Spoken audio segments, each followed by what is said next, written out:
Last week's parasha we learned about Mishkan and Shabbat. So the question is Shabbat more important than Yom Kippur, or Yom Kippur is more important? Which one?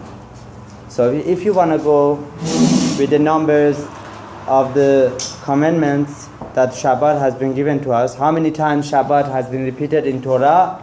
12 times. How many times have we been warned about Yom Kippur? Once. So if you go with numbers, 12 comes to tell you it's much more important. Shabbat must be more important.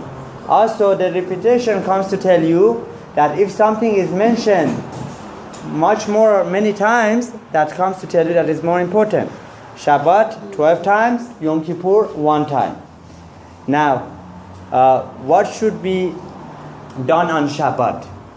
Some say that Shabbat is Yom Menucha, so they go sleep the whole day.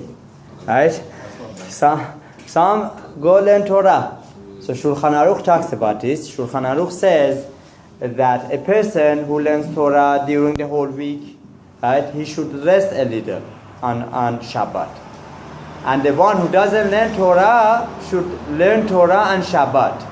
So it comes out to be, practically speaking, if somebody says Talmid Chacham, okay, he should sleep on Shabbat a little bit to rest, to refresh.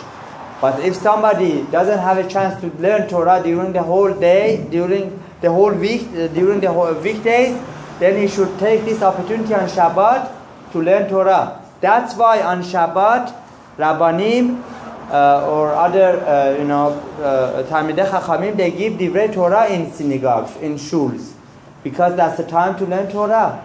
They said learning Torah on Shabbat is 1,000 times more than the weekdays, according to Chafetz Chaim, and he calculates why. 1,000 times more.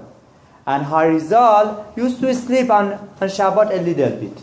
So one time they went to Harav Ovadia Yosef and they asked Harav Ovadia Yosef, Zecher Tzaddik Livracha, if Harizal slept on Shabbat, how much more so we should sleep on Shabbat? So he answered them, if you get to the level of Harizal, then you are allowed to sleep on Shabbat. And if you get to a level of Harizal, then you are allowed to sleep on Shabbat. And indeed, Harav Ovadia Yosef Zecher Tzaddik Livracha did not sleep much on Shabbat. It is known that he used to stay up the whole night to learn Torah, and then go daven in the morning, Hanetz, and then maybe after Kiddush he would sleep a little.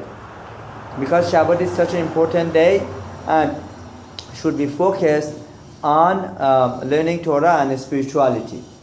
There is another thing they say that our Chachamim tell us, Shabbat is Mahor Beracha. I remember Harav Ovadia Yosef, right? Whenever I remember that others would tell me that whenever somebody would go to him and he was not Shomer Shabbat, Harav Ovadia Yosef would tell him, keep Shabbat and you will have Beracha. I heard this from Harav Eliezer ben David Shelita also, that if somebody needs Beracha, he needs to keep Shabbat. Shabbat is Mahor Beracha. If somebody has Shabbat, then other Berachot comes in. So Be'ezrat Hashem, HaKadosh Baruch Hu should help us. Keeping Shabbat is not something easy. One needs to learn lots of details of halachot, right? And even if you learn it once, you need to go back and review it and practice it. That Be'ezrat Hashem, if we keep Shabbat 2 times, one time it was already kept by Am Israel in the Midbar. If one more time, all the Jews and the whole world, they keep Shabbat, Mashiach Tzidkenu B'mehera B'yameinu will come.